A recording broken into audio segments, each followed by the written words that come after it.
Hi ಎಲ್ರಿಗೂ ಸುವರ್ಣಶ್ರೀ YouTube ಚಾನಲ್ಗೆ ಸ್ವಾಗತ. ನಾವಿವತ್ತು ಪಾಲಕ್ ಚಿಕನ್ ಗ್ರೇವಿ ಮಾಡ್ತಾ ಇದ್ದೀವಿ. ಮಾಡೋದಕ್ಕೆ ಮೊದಲಿಗೆ ಕುಕ್ಕರನ್ನು ಇಟ್ಕೊಂಡು ಕುಕ್ಕರ್ ಬಿಸಿ ಆದಮೇಲೆ 2 ಟೇಬಲ್ ಸ್ಪೂನಷ್ಟು ಎಣ್ಣೆಯನ್ನು ಹಾಕ್ಕೊಂಡು ಎಣ್ಣೆ ಕಾದ ಮೇಲೆ ಅದಕ್ಕೆ ಈರುಳ್ಳಿಯನ್ನು ಹಾಕಿ ಚೆನ್ನಾಗಿ ಫ್ರೈ ಮಾಡ್ಕೊಳ್ಬೇಕು. ಈರುಳ್ಳಿ ಫ್ರೈ ಆಗೋ ಅಷ್ಟರಲ್ಲಿ ಒಂದು ಜಾರ್ ಇಟ್ಕೊಂಡು ಅದಕ್ಕೆ ಪಾಲಕ್ ಸೊಪ್ಪು, ಕೊತ್ತಂಬರಿ, ಪುದೀನ, ಶುಂಠಿ, ಬೆಳ್ಳುಳ್ಳಿ, ಈರುಳ್ಳಿ, ಹಸಿರು ಮೆಣಸಿನ್ಕಾಯಿ, ಚಕ್ಕೆ, ಲವಂಗ, ಮೆಣಸು ಇವೆಲ್ಲನೂ ಕೂಡ ಹಾಕಿ ಅದಕ್ಕೆ ಸ್ವಲ್ಪ ಉಪ್ಪನ್ನು ಹಾಕಿ ರುಬ್ಕೋಬೇಕು. ಯಾವುದೇ ನೀರನ್ನು ಸೇರಿಸಬಾರ್ದು ರುಬ್ಬೋದಕ್ಕೆ. ಈರುಳ್ಳಿ ಎಲ್ಲನೂ ಕೂಡ ಚೆನ್ನಾಗಿ ಬೆಂದ ಮೇಲೆ ರುಬ್ಬಿರುವಂತಹ ಈ ಮಸಾಲೆನ ಹಾಕಿ ಅದು ಎಣ್ಣೆ ಬಿಡೋವರೆಗೂ ಕೂಡ ಅಂತಂದರೆ ಅದರ ಪಾಲಕ್ ಸೊಪ್ಪು ಎಲ್ಲನೂ ಕೂಡ ಹಸಿ ವಾಸನೆ ಹೋಗೋವರೆಗೂ ಕೂಡ ಚೆನ್ನಾಗೆ ಫ್ರೈ ಮಾಡ್ಕೋಬೇಕು. ಸ್ವಲ್ಪ ಹೊತ್ತು ಆದಮೇಲೆ ಅದಕ್ಕೆ ಚಿಟಿಕೆ ಅರಿಶಿನವನ್ನು ಹಾಕಿ ಚೆನ್ನಾಗೆ ಮಿಕ್ಸ್ ಮಾಡ್ಕೋಬೇಕು. ಯಾವಾಗಲೂ ಕೂಡ ಒಂದೇ ಥರ ಚಿಕನ್ ತಿಂದು ತಿಂದು ಬೇಜಾರಾಗಿರುವಂತಹ ಟೈಮಲ್ಲಿ ಈ ರೀತಿಯಾದಂತಹ ಒಂದು ಸೂಪರ್ ಆಗಿರುವಂತಹ ಪಾಲಕ್ ಚಿಕನ್ ಗ್ರೇವಿಯನ್ನು ಮಾಡ್ಕೋಬೋದು. ನೀವು ಇವಾಗ ಅದು ಎಲ್ಲನೂ ಕೂಡ ಸ್ವಲ್ಪ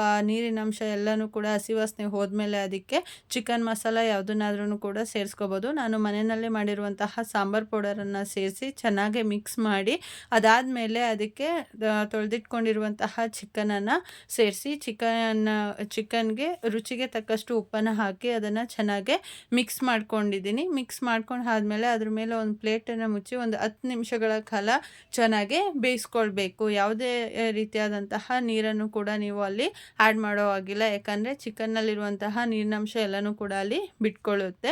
ನಿಮ್ಗೆ ಏನಾದ್ರೂ ಕೂಡ ಇನ್ನೂ ಜಾಸ್ತಿ ಬೇಕು ಅಂತ ಅಂದರೆ ಸ್ವಲ್ಪ ನೀರನ್ನು ಸೇರಿಸ್ಕೋಬೋದು. ನಾನು ಯಾವುದೇ ರೀತಿಯಾದಂತಹ ನೀರನ್ನು ಸೇರಿಸಿಲ್ಲ. ಈ ಪಾಲಕ್ ಚಿಕನ್ ಗ್ರೇವಿ ನಿಮಗೆ ದೋಸೆಗೆ, ಚಪಾತಿಗೆ, ಇಡ್ಲಿಗೆ, ಪೂರಿಗೆ ತುಂಬ ರುಚಿಯಾಗಿರುತ್ತೆ.